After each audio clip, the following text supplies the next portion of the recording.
Unaware his wife was a secret trillionaire's daughter, the CEO signed the divorce papers. What would you do if someone dismissed your worth without ever truly knowing who you were? Let us see how it unfolded. You are no longer my wife, and as of this morning, you are no longer employed here. Adrian Cole's voice carried across the 42nd floor boardroom with the smooth confidence of a man announcing quarterly earnings. Helena Cole stood at the far end of the polished walnut table, one hand resting beside a closed laptop, the other still holding the access badge she had used for 11 years. Through the glass walls behind her, Manhattan shone beneath a pale winter sky, cold and distant.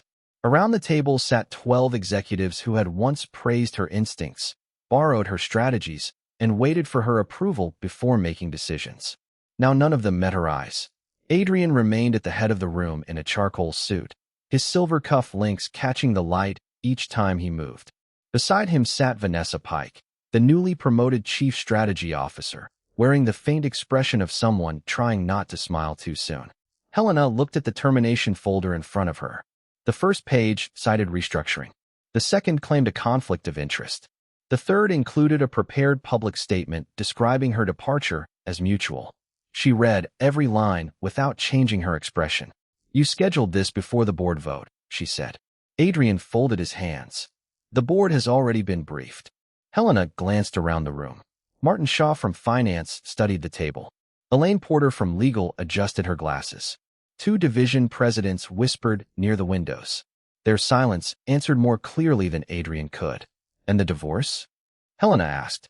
Adrian pushed a second folder toward her. Cream paper, gold seal, his attorney's name in the corner. "Filed this morning." For one brief second, the room became too quiet.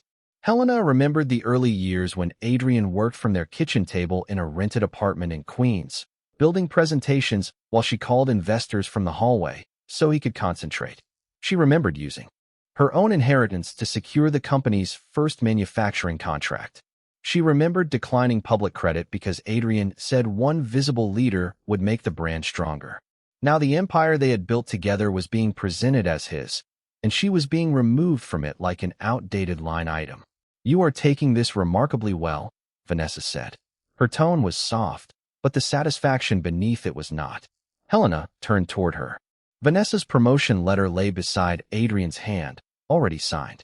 "Should I make a scene?" Helena asked. Vanessa looked away first. Adrian leaned back. "This does not need to become ugly.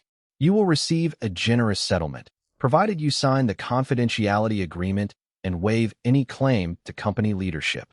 Helena opened the final page. The settlement number was large enough to impress anyone who did not know what she had contributed. It was also less than 1/4 of the annual revenue from the international division she had built from nothing. "You believe this company belongs to you," she said. Adrian's expression tightened. "I am the chief executive officer." "That was not my question." He stood, signaling that the meeting was over. "Security will escort you to your office. You have 30 minutes to collect personal belongings." Helena closed both folders and placed her access badge on top of them. She did not sign anything. She walked past the executives without asking for an apology, gathering her coat from the back of a chair as the glass doors opened. Her assistant, Nora Bennett, waited outside with red eyes and a tablet held tightly against her chest. "Mrs. Cole," Nora whispered. "What do you want me to do?" Helena looked back through the glass wall at Adrian, Vanessa, and the executives already rearranging themselves around the table as though she had never been there. Then she took a second phone from the inner pocket of her coat, entered a private passcode, and opened the ownership dashboard no one in that room knew she controlled.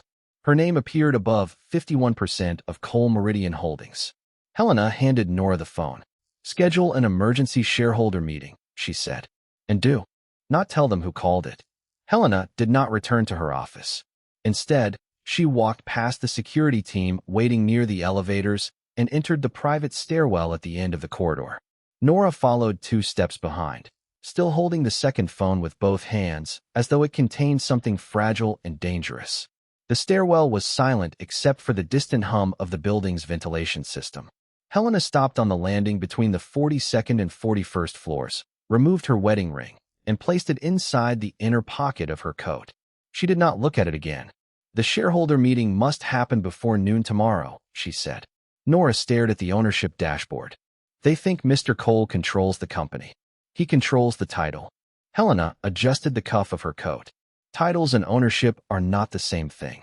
11 years earlier, when Cole Meridian Holdings existed only as a borrowed office, 3 unpaid invoices, and Adrian's certainty, Helena had provided the capital no bank would risk. Her late father's family trust had purchased the original controlling shares through Northstar Equity Partners, a private entity created to keep her inheritance separate from the marriage. At Adrian's request, she had remained invisible. He said investors trusted a single founder more than a married pair. She had agreed because she believed protecting his confidence would protect their future. Over time, the company grew into a global technology and logistics empire. Adrian appeared on magazine covers. Helena built the international division, negotiated acquisitions, and quietly used Northstar's voting power whenever the company faced a hostile challenge. Only 3 people knew the full structure: Helena, Nora, and retired corporate attorney Samuel Voss. Adrian had never asked who prevented those challenges from succeeding. He preferred believing every victory belonged to him. Send the notice through Northstar's counsel. Helena continued. Request a complete review of today's termination vote, every executive appointment from the last 18 months, and every contract approved by Vanessa Pike. Nora's eyes widened. Every contract. Every one. They reached the private parking level, where Helena's black sedan waited beneath fluorescent lights. Before entering, Nora hesitated.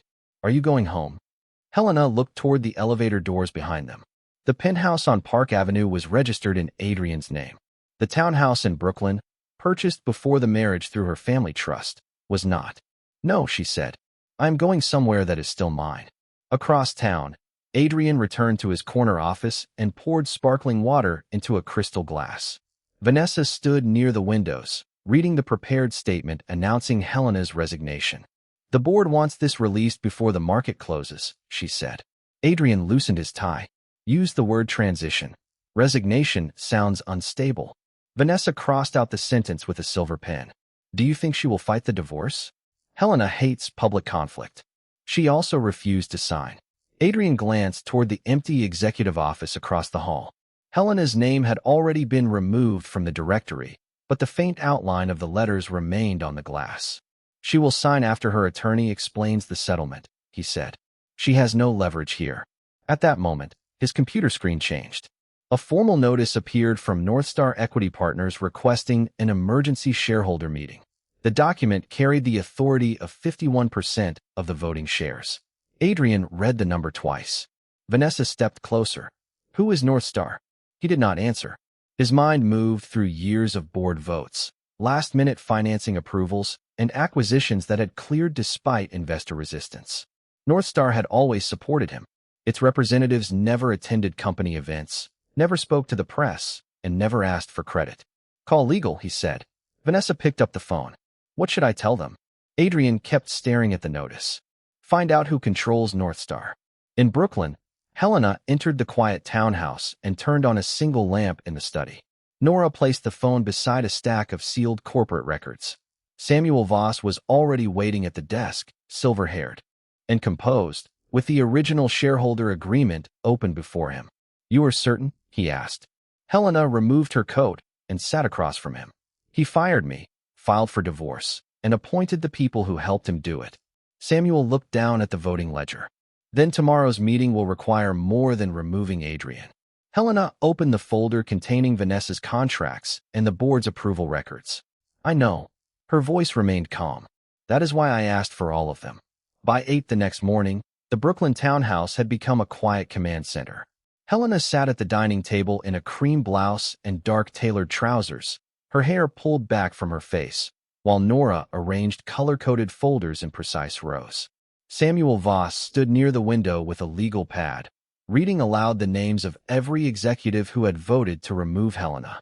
Martin Shaw, Finance. Elaine Porter, Legal. Vanessa Pike, Strategy. 3 division presidents.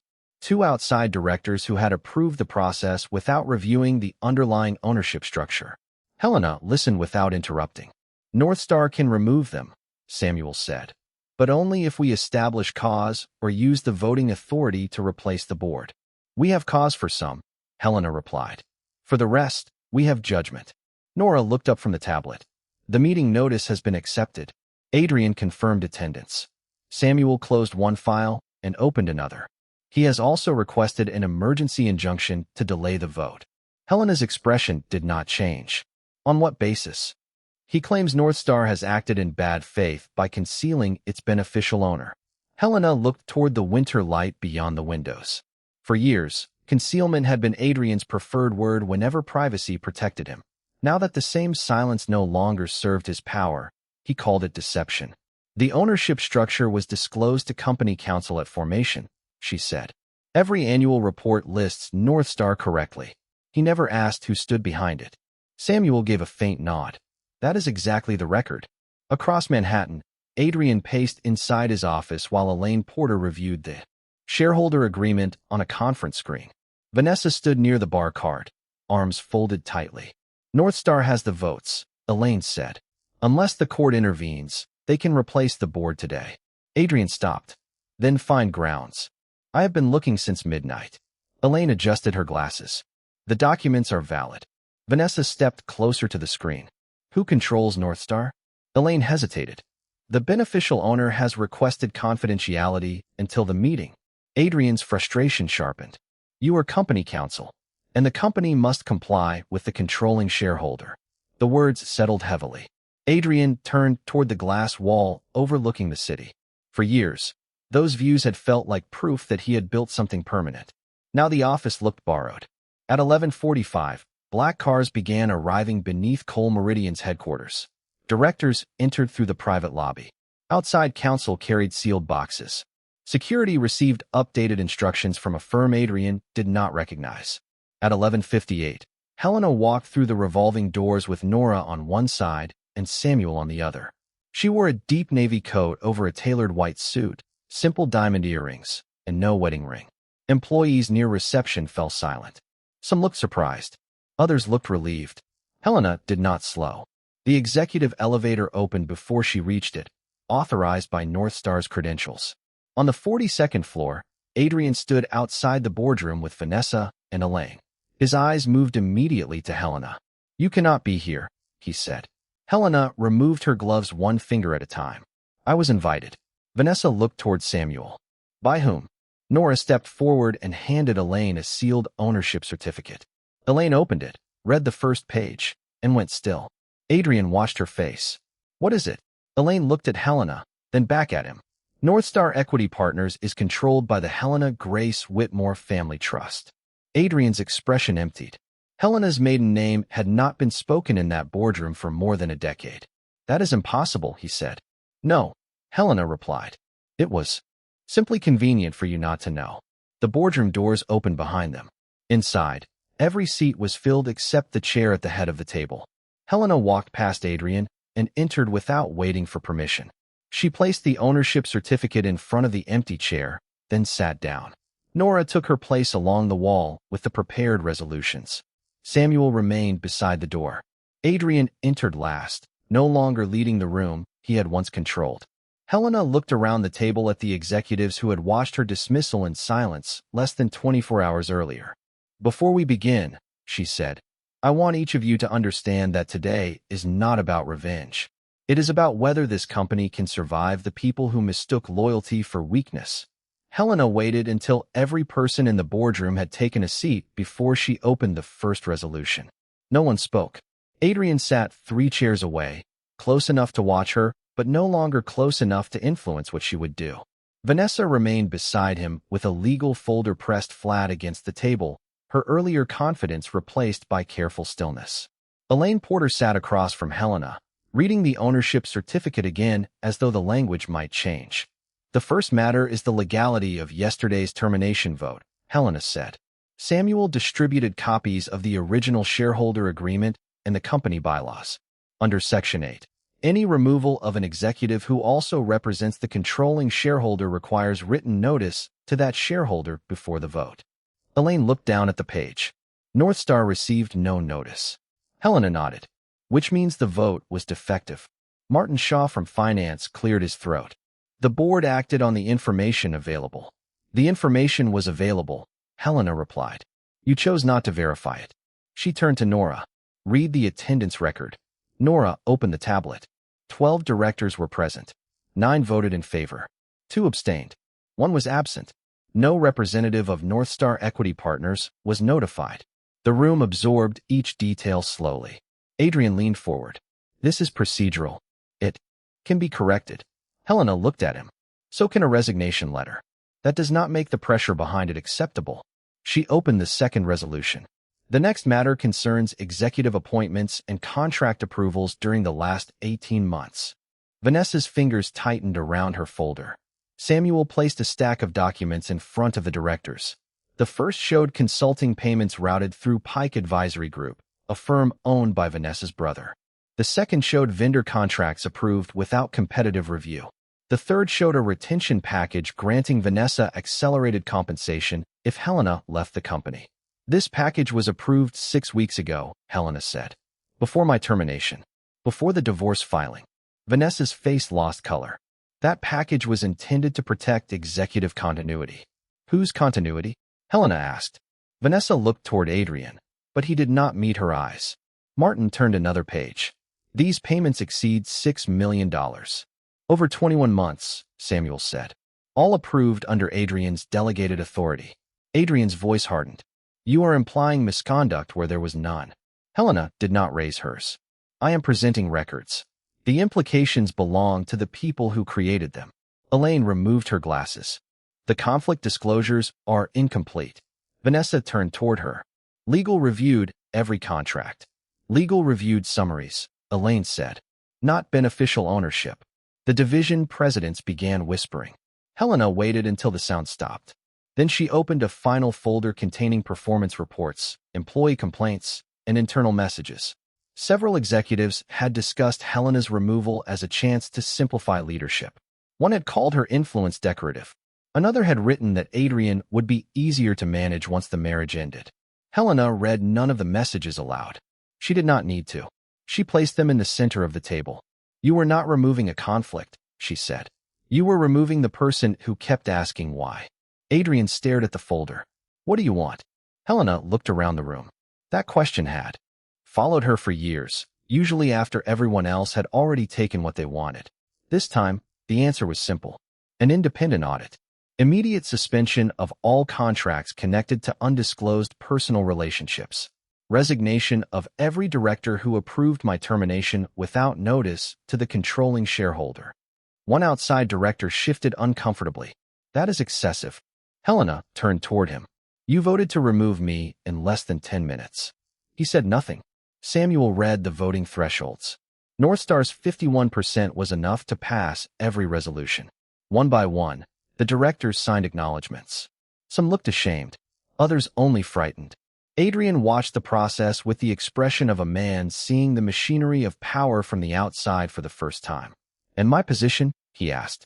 Helena closed the folder in front of her. "You remain chief executive officer until the audit is complete." Relief appeared in his face too quickly. Helena continued. "You will have no authority over personnel, contracts, finance, or legal decisions during that period."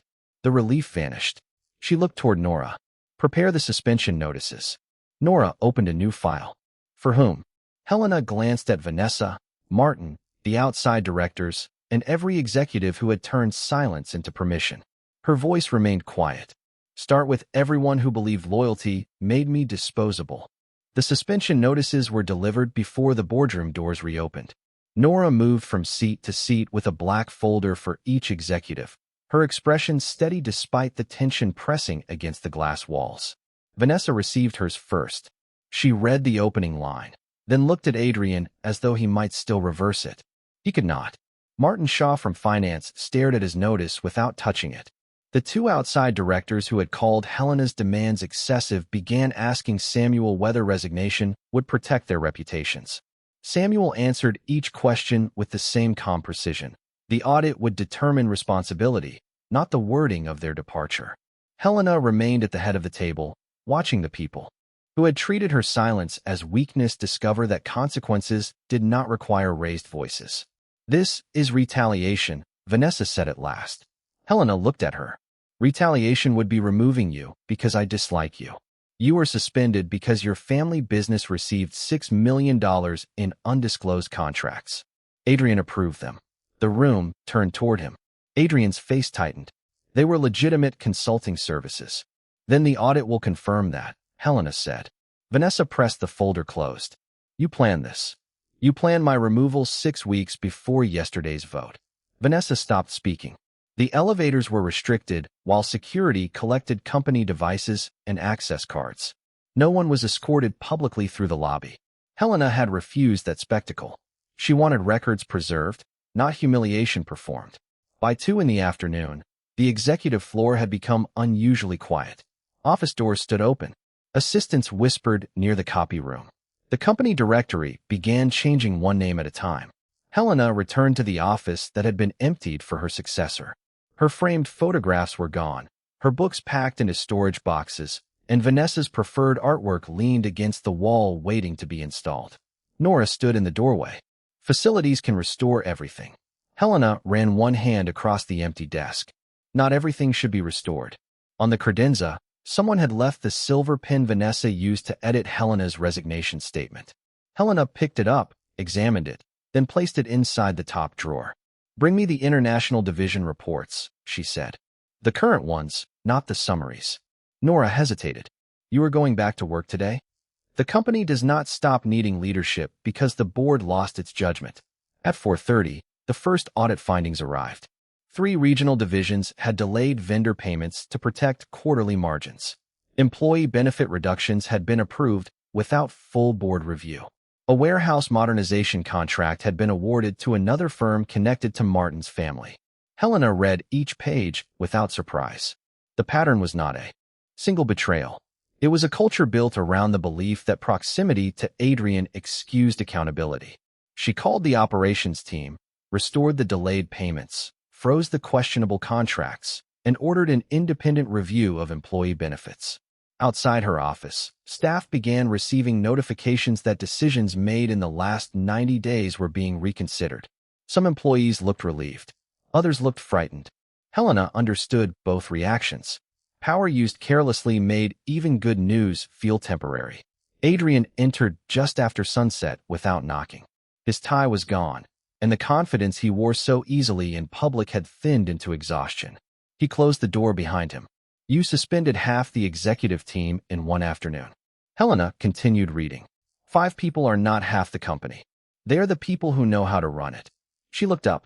They are the people who learned how to run it without being questioned. Adrian walked to the window.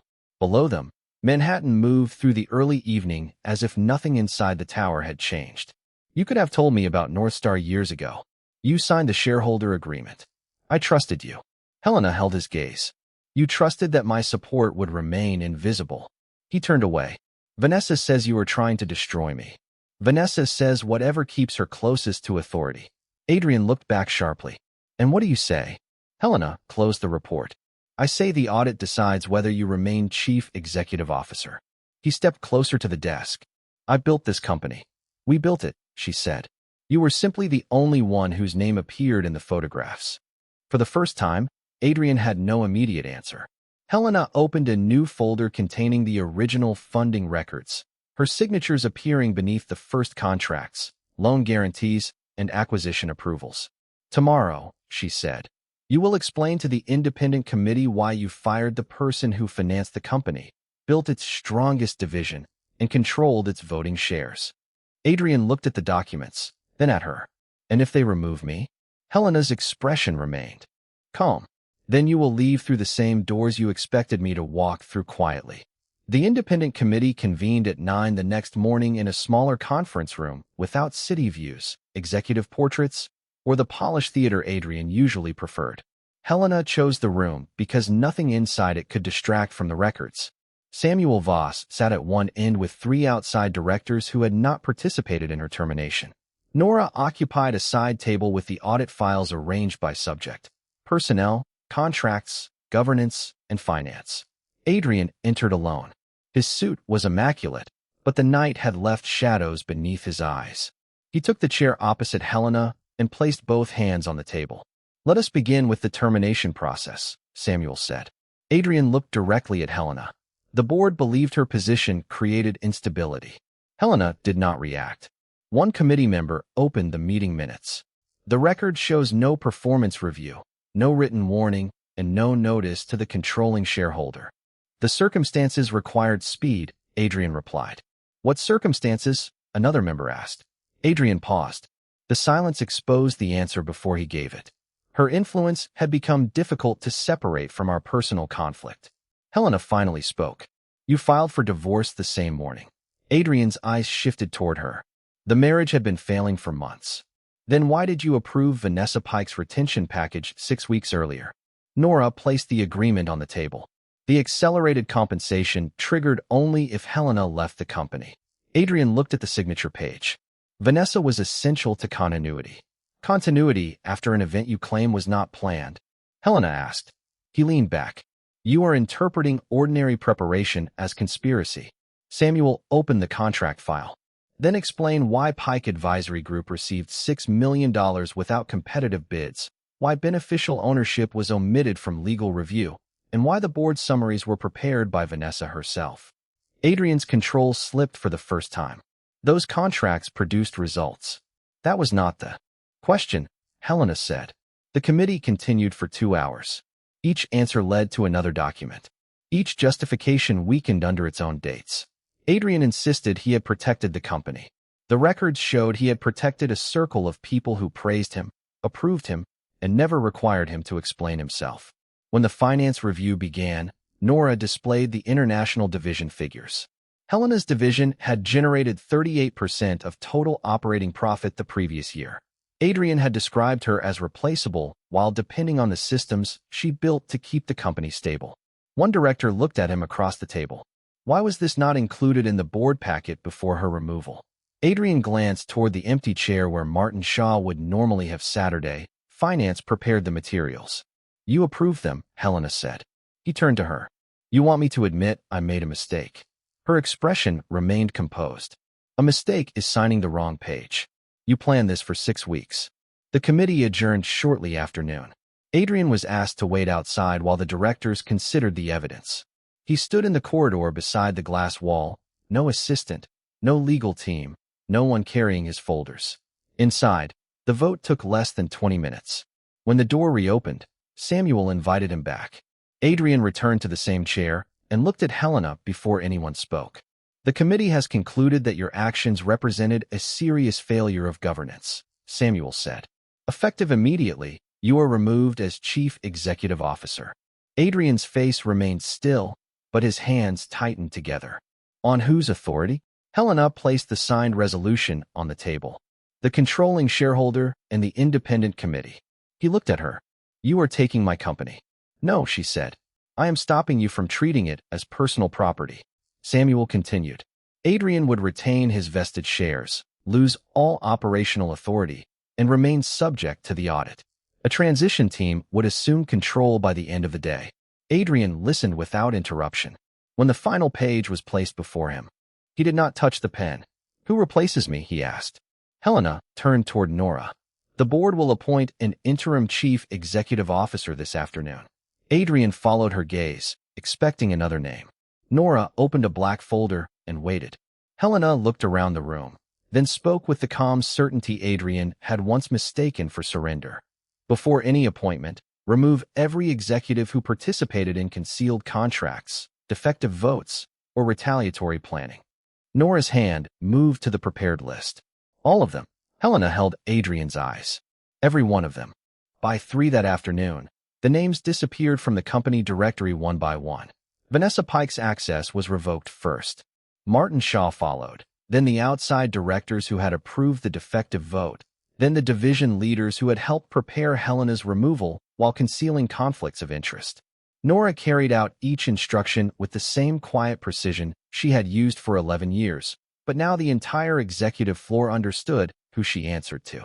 Helena remained in the boardroom with the transition team, reviewing department reports while the consequences moved through the building without spectacle. No one was marched past employees. No public statement used the language of disgrace. Devices were collected, contracts were frozen, and legal notices were delivered privately. Helena had no interest in creating the humiliation they had planned for her. She wanted the company protected from the habits they had normalized. Through the glass wall, she saw Vanessa standing outside her former office with a banker box in her arms.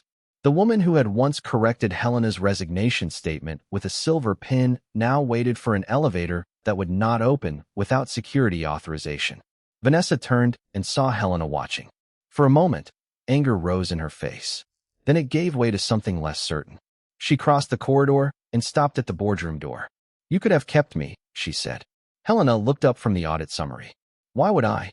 "Because I know every strategic account Adrian has. You also knew the termination vote was defective." Vanessa shifted the box against her hip. "I knew the board wanted you gone. And you helped them. I did what was necessary to survive." Helena closed the report.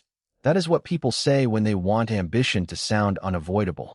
Vanessa's mouth tightened. "You think you are different?" Helena glanced toward the city beyond the windows. "I think survival that requires making someone else disposable is only another form of fear." Security arrived quietly. Vanessa left without another word. Adrian remained in his former office until sunset, surrounded by framed magazine covers and awards that still carried his name. The transition team had taken control of his calendar, accounts, and internal communications. For the first time since the company's founding, he had no decision waiting for his approval. Helena entered without knocking. He stood near the windows, his jacket folded across a chair. "They are all gone," he said. "The ones connected to the misconduct are gone. You removed everyone who supported me. I removed everyone who confused supporting you with protecting themselves." Adrian turned toward her. "And what happens now?" Helena placed a document on the desk. "The interim leadership team begins tomorrow. Operations will be led by Grace Lynn. Finance goes to Daniel Brooks until the audit closes. Elaine remains as general counsel under independent supervision because she corrected the record when it mattered." Adrian looked at the names. "You are not taking the chief executive role." "Not yet." "Why?" Helena met his eyes. "Because I do not need the title to prove I own the room." The answer unsettled him more than anger would have. He walked toward the desk and touched the edge of the document. "You planned this better than I planned your removal." "No," she said. "I prepared for the possibility that trust might fail. You prepared for the certainty that I would remain silent." Adrian looked down. "Was there ever a moment when you thought about stopping this?" Helena's expression softened, but not enough to become forgiveness. "There were many moments when I thought about saving you from your own choices. That is what I did for years." He looked at her wedding ring finger. "And now I am done confusing rescue with love." A quiet knock sounded at the door. Nora stood outside holding the revised public statement. Helena read it once. It announced governance changes, an independent audit, and a temporary leadership transition. It did not mention the divorce. It did not mention betrayal. It did not turn a private wound into corporate theater. "Release it," Helena said. Nora nodded, then glanced toward Adrian. "Is there anything else?" Helena looked around the office at the photographs, the awards, and the skyline Adrian had mistaken for proof that nothing could reach him. "Yes," she said. "Remove every portrait that suggests one man built this company alone." The next morning, the executive floor looked unfamiliar without Adrian's portraits. Pale rectangles remained on the walls where magazine covers and framed awards had hung for years. Facilities workers carried the last oversized photograph toward the service elevator while employees passed quietly beneath the empty spaces. Helena walked through the corridor with Nora beside her, reviewing the first day of the transition. Grace Lynn had already gathered operations. Daniel Brooks was rebuilding the finance approval chain. Elaine Porter had opened an independent reporting line for employees who feared retaliation. Nothing about the building looked dramatic, yet every decision now moved through a different center of gravity. In Helena's restored office, the desk remained nearly bare. She had returned only 3 objects: her father's fountain pen, a framed photograph of the first warehouse the company had leased in Queens, and a small brass compass Adrian once gave her before their first international expansion. She kept the compass not because of him, but because she remembered who she had been when she received it. Nora placed a sealed envelope on the desk. The revised divorce proposal arrived. Helena opened it. Adrian had withdrawn the demand that she waive claims to company leadership. He no longer described the separation as mutual. The new agreement divided personal property, preserved each person's separate assets, and included a request for one private meeting before final signatures. Helena read the last line twice, then closed the folder. "Schedule 30 minutes, she said. "Here?" Nora asked. Helena looked around the office. "No, somewhere neither of us owns." They met that evening in a quiet hotel lounge near Central Park. Adrian arrived first and chose a table by the window. He wore a dark coat over an open-collar shirt, without the polished armor of his former role. Helena sat across from him, placing the divorce papers between them. For several seconds, neither spoke. Outside, yellow taxis moved through the rain. "The company's statement was generous," Adrian said. "It was accurate. You could have named me. I did not need to." He looked down at his hands. "Vanessa says the audit will ruin her career. Vanessa's choices will decide that. And mine." Helena held his gaze. "The same." Adrian leaned back. "I keep thinking about the first office, the one above the print shop." Helena remembered the crooked radiator, the ceiling that leaked over the filing cabinet, and the nights they shared one takeout meal because payroll came first. "You used to say we were building something together," he continued. "We were. Then when did it stop being ours?" Helena looked toward the rain sliding down the glass. "When you started treating my sacrifice as evidence that I needed less." Adrian's face tightened, not in anger, but recognition. "I thought you wanted to stay behind the scenes. I wanted the company to survive. You decided that meant I did not need to be seen." He turned the divorce agreement toward himself. "If I had known about North Star, none of this would have happened." Helena's expression remained still. "That is not an apology. It is the truth." "No, it means you would have treated me differently if you knew I had the power to stop you." Adrian did not answer. The silence confirmed what she already understood. He had not mistaken her worth. He had mistaken her position. Helena removed the brass compass from her handbag and placed it on the table. Adrian looked at it with surprise. "You kept that."